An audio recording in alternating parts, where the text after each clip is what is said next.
Welcome. Thank you so much for joining me today.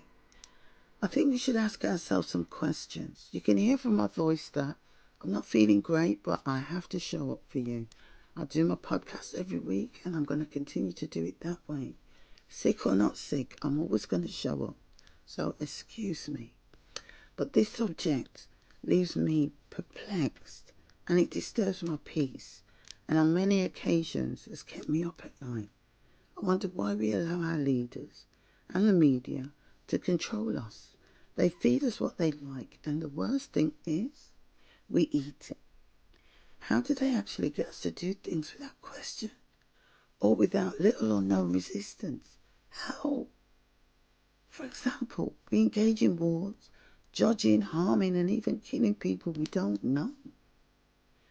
People who have never offended us directly. How?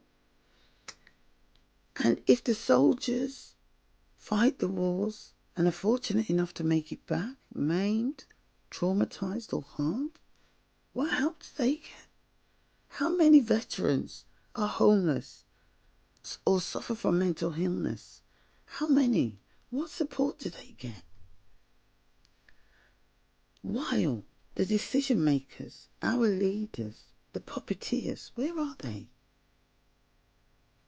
They're not leading by example, and that's for sure. They're not at the front lines. You know, they're living in comfort, getting maximum protection, and will remain forever unscathed. Is that fair? They're, the innocent are suffering, children, the elderly, law-abiding citizens who've never done anything to anyone. Why? And what about the innocent lives lost in these wars? How do we justify the collateral damage, the civilian casualties? Are these deaths unfortunate consequence of war? Or is there a more sinister motive behind it all?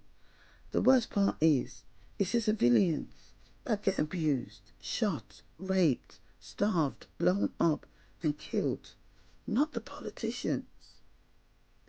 I'm not at peace with this. When I look at the wars going on and how people are suffering, it hurts me to my soul. I can't watch it.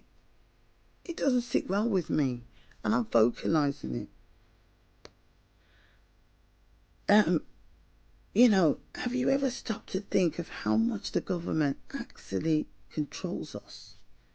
We're talking about surveillance, data collection, and the overall erosion of our privacy. We live under a microscope. Things are getting tougher and tougher, and we are being silenced. Our voices are not heard. Are we sleepwalking into a surveillance state? Or is this the price we have to pay for security? Speaking of security, why is it that those who declare wars are so far removed from the front line? When decisions are made to send troops into battle, it's usually politicians, not generals, who make the call. Does this arrangement create a dangerous disconnect between decision makers and the people who pay the ultimate price, the civilians? Why do we vote? Do you think that the government considers anything we have to say?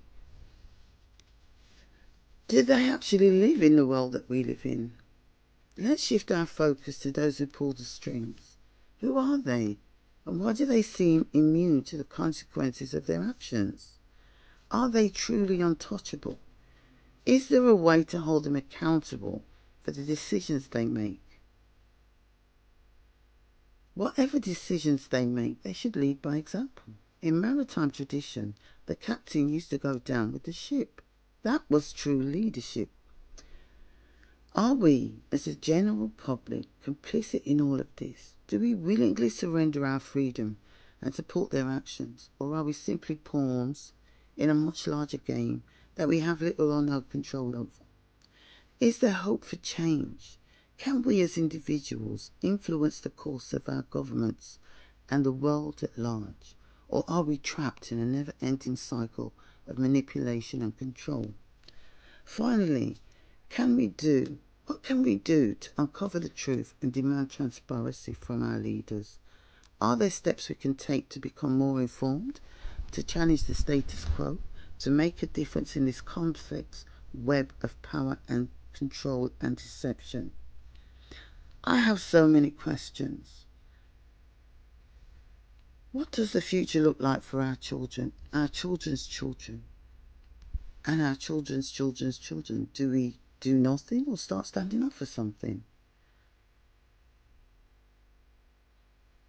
I've planted plenty food for thought. I can go on forever. Thank you so much for listening. I wish you the best. Be vigilant, keep questioning what you don't understand, and never stop challenging the status quo. Always remember to keep smiling and be good to yourself always. Thank you, thank you, thank you.